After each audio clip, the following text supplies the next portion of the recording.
больницы Боткина за 19-м офтальмологическим корпусом проводится ремонт здания.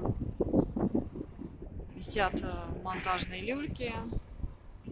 Вы слышите, ведутся работы. И такая небольшая аллея такую сделали между 19-м корпусом и 33-м